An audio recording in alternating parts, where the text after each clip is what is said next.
Hi all, வணக்கம் and welcome to கூக்லா life. இது வந்து நான் செவ்வாய்க்கிழமை எடுத்த வீடியோ, அதுதான் உங்கள் கூட ஷேர் பண்ணிக்க போகிறேன். வாங்க பார்க்கலாம்.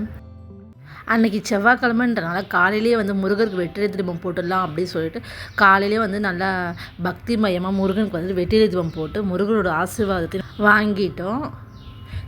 இப்போல்லாம் வந்து நான் செவ்வாய்க்கிழமை வந்து வெற்றிலை தீபம் போடலாம் அப்படின்னு சொல்லிட்டு கண்டினியூஸாக போட்டுட்ருக்கேன்.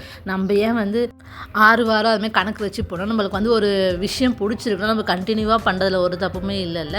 வெற்றிலை தீபம் போட்டால் மனசுக்கு வந்து ரொம்ப பீஸ்ஃபுல்லாக ஒரு அமைதி கிடைக்கிது அப்படின்ட்டு நான் இப்போ வந்து கண்டினியூஸாக போட்டுட்ருக்கேன் வெற்றிலை தீபம்.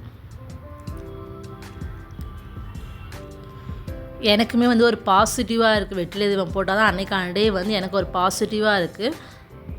அதனால் இப்போ வந்து நான் 7வது வாரமோ 8வது வாரமோ நினைக்கிறேன். எத்தனை வாரம் சரியாக கணக்கு தெரியல. நம்ம வந்து கண்டினியூஸாக போடலாம் அப்படி சொல்லி போட்டுட்ருக்கேன். நெக்ஸ்ட் வந்து அம்மா வந்து ஒரு ப்ளவுஸ் தைக்க கொடுத்துருந்தாங்க. நான் ஆல்ரெடி ஷார்ட்ஸில் சொல்லியிருந்தேன், என்னையும் நம்பி 4 ப்ளவுஸ் கொடுத்துருக்காங்க அப்படின்னு. நான் வந்து நல்ல டெய்லர் தான், பட் வந்து தைக்க வந்து கொஞ்சம் இது பண்ணுவேன், டைம் எடுப்பேன். நம்ம காலையிலே நம்ம வீட்டில் இருக்க வேலைலாம் முடிச்சுட்டு நெக்ஸ்ட் வந்து அம்மா கடைக்கு போகணும், நைட்டு வரத்துக்கே நம்மளுக்கு வந்து லேட் ஆகுமா. அதனால் என்ன பண்ணுறது, அதனால தான் கொஞ்சம் லேட் ஆகுது தைக்கிறதுக்கு. பட் வந்து I am a good tailor தான். எல்லாம் நம்பிட்டீங்களா? அவங்க கொடுத்த அளவு ப்ளவுஸுமே வந்து நான் தைச்சி கொடுத்தது தான். நான் லாஸ்ட் ஒரு 1 இயருக்கு முன்னாடி நான் தைச்சி கொடுத்தேன். அது எப்படி இப்போ வந்து கம்ஃபர்டபுளாக கரெக்டாக இருக்கும் அப்படி தெரியல சொல்லிட்டு ஒரு ப்ளவுஸ் மட்டும் தைச்சி கொடுத்துட்டு அவங்க வந்து போட்டு பார்த்துட்டு அது ஓகே சொல்லிட்டாங்கன்னா மீதி 3மே தைச்சிக்கலாம் அப்படின்ட்டு 1 மட்டும் கட் பண்ணி வச்சுருக்கேன். ப்ளவுஸ் நம்ம கட் பண்ணிட்டு அங்கே இங்கே அப்படி சொல்லி தூக்கி போடாமல் ஒரு கரெக்டாக நல்லா மடித்து எடுத்து வச்சோன்னா எந்த ஒரு பீஸுமே வந்து நம்மளுக்கு தொலையாமல் கரெக்டாக இருக்கும்.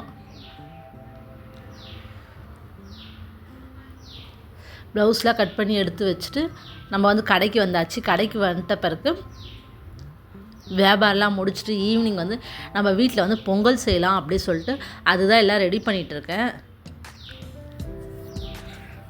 நம்ம மத்தியானம் வச்ச சாம்பார் கொஞ்சம் மீதி இருந்ததா, சரி அதுக்காக வந்து நம்ம பொங்கல் வச்சிட்டோன்னா அது கரெக்டாகிடும். நம்ம டெய்லியுமே வந்து இட்லி தோசை இப்படியே சாப்பிட்டுட்டு இருக்க மாதிரி இருக்குது. அப்பாவுக்கு வந்து ரொம்ப டென்ஷன் ஆகிட்டார், டெய்லியும் இட்லி தோசையா அப்படின்னு. சரி, இன்றைக்கி நம்ம வந்து பொங்கல் செய்யலாம் சொல்லிவிட்டு அதான் எல்லாம் ரெடி பண்ணிகிட்ருக்கேன்.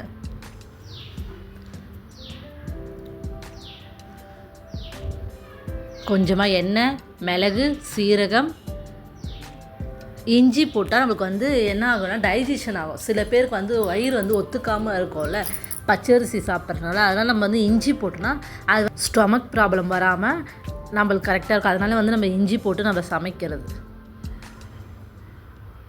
குக்கர் வந்து ரொம்ப சூடாக இருக்கிறதுனால எண்ணெய் ஊற்றிட்டு மிளகு சீரகம் போட்டு நம்ம கொஞ்சமாக அரிசி போட்டதுக்கப்புறமே அரிசி என்ன ஆகுதுன்னா கட்டி ஆகுது. அதனால் நான் என்ன பண்ணேன், கொஞ்சமாக எடுத்து போட்டுட்டு தண்ணி ஊற்றிட்டு மீதி இருக்க அரிசி போட்டுட்டு அந்த பபுள்ஸ் வர வரைக்கும் நம்ம வந்து கொஞ்சம் பாத்திரம் வந்து சரி அதையே கழுவிட்டு வந்துடலாம் அப்படின்னு சொல்லிட்டு அதுதான் ரெடி ஆகிட்டு. என்னடா புது கெட்டப்பில் ரெடி ஆகிருக்குன்னு பார்த்தீங்களா. இந்த இது போட்டால் தான் மேலெலாம் வந்து தண்ணி தெறிக்காமல் நல்லா இருக்குது. இது நான் பாத்திரம் கழுவிட்டு நான் வெளியே வரதுக்குள்ளே நான் தொப்பக்கட்டையை நனைஞ்சிக்கிட்டு தான் வெளியே வருவேன். இது வந்து நல்லா யூஸ்ஃபுல்லாக இருக்குது இந்த கெட்டப். நான் சமைச்சேன்னா என்ன பண்ணுவேன்னா கையாக வந்து பாத்திரம் எல்லாத்தையும் கழுவி வச்சுட்டு வந்துடுவேன். பட் வந்து வேறு யாராவது சமைச்சு வச்சுருந்தாங்க, அம்மா அக்கா யாராவது சமைச்சிருந்தாங்கன்னா அது அப்படியே பாத்திரம் அப்படியே இருக்குமா. அவங்க வந்து லாஸ்ட்டாக எல்லா வேலையும் முடிச்சுட்டு லாஸ்ட்டாக பாத்திரம் கழுவ அப்படி சொல்லி சேர்த்து வச்சுருப்பாங்க. அப்போ தான் வந்து அம்மா வந்து காஃபி போட்டு போனாங்க. அதுக்கப்புறம் வந்து குழம்பு கொஞ்சம் இருந்து அதை எடுத்து சூடு பண்ணிவிட்டு அந்த மண் பாத்திரத்தை கழுவி வச்சுட்டேன். எனக்கு வந்து பாத்திரம் கழுவுறது வந்து பிடிக்காத ஒரு விஷயம். நிறைய சேர்ந்ததுக்கப்புறம் அந்த ஷிங்கை பார்த்தேன்னு வச்சுக்கோங்களேன், எனக்கு அப்படியே ப்ரெஷரு பிபி எல்லாமே அப்படியே அதிகமாகிடும். எப்படியோ ஒரு வழியாக சக்ஸஸ், நம்ம சாமான் கழுவி முடிச்சிட்டோம். அதுக்கு தான் இந்த தம்ஸ் அப். பாத்திரத்தில் கழுவி முடிச்சதுக்குள்ளே வந்து நம்மளுக்கு பொங்கலுமே வந்து பபுள்ஸ் விட ஆரம்பிச்சிச்சு. உப்பு பார்த்து நம்ம குக்கரில் மூடி விட்டோன்னா ஒரு 4-5 விசில் வந்ததுக்கப்புறம் நம்மளுக்கு வந்து பொங்கல் வந்து நல்லா குழஞ்சி வெந்து வந்துடும். நம்ம தண்ணி வைக்கும்போது தான் பார்த்து வைக்கணும். நிறைய டைம் வந்து அடி பிடிக்கிற மாதிரி ஆகிடும். ஆனால் தண்ணி வந்து கொஞ்சம் எக்ஸ்ட்ராவே வச்சுக்கோங்க. பார்த்தீங்களா எப்படி வேர்த்து விறுவிறுத்து முடியலடா சாமி.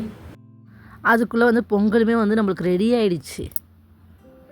நம்மளுக்கு தாளிப்பு கொடுத்துட்டு தேங்காய் சட்னி மட்டும் அரைச்சிட்டா நம்மளுக்கு வந்து சூப்பரான பொங்கல் வந்து ரெடி ஆகிடும். தாளிப்புக்கு வந்து கொஞ்சமாக நெய், முந்திரி, கருவேப்பிலை. முந்திரி கலர் வந்து நல்லா சேஞ்ச் ஆனதுக்கப்புறம் கருவேப்பிலை போட்டுட்டு நம்ம எடுத்து நம்ம பொங்கலில் ஊற்றுறா பொங்கலுமே வந்து நம்மளுக்கு வந்து ரெடி ஆகிடும்.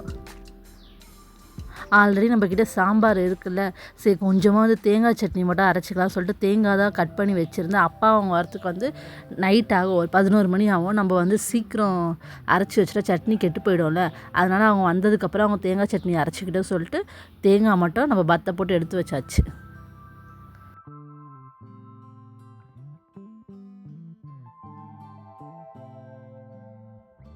ஒரு குழி கரண்டியில் பொங்கல் எடுத்து இப்படி போட்டோன்னே அப்படியே ரவுண்டாக வரும்ல, அப்படி ரவுண்டாக வருது. எனக்கு பார்க்கறது வந்து ரொம்ப பிடிக்கும். எப்படி நம்ம பொங்கல் செம்மையாக ரெடி ஆயிடுச்சா, நல்லா சுட சுட பொங்கல். நம்ம இந்த தேங்காய் வந்து பத்தை எடுத்துட்டு நம்ம கட் பண்ணும்போது 2 பீஸ் வந்து நம்ம வாய்க்குள்ளே போனால் தான் தேங்காய் கட் பண்ண ஃபீலிங்கே நம்மளுக்கு வரும். தேங்காய்லாம் எடுத்துகிட்டு அந்த வெஜிடபிள் கட்டரையும் வாஷ் பண்ணி எடுத்து வச்சுட்டேன். இன்றைக்கான ஈவினிங் எனக்கு அப்படி தான் போச்சு. சமைச்சு முடிக்கும்போது பொங்கல் தாளித்து ஊற்றும் போது சம்பவம்னு ஒன்று நடந்துச்சு. என்ன ஆயிடுச்சுன்னா, நெய் தாளித்து முந்திரி போடும்போது முந்திரி வந்து பட்டுன்னு வந்து கண்ணில் பட்டுடுச்சு.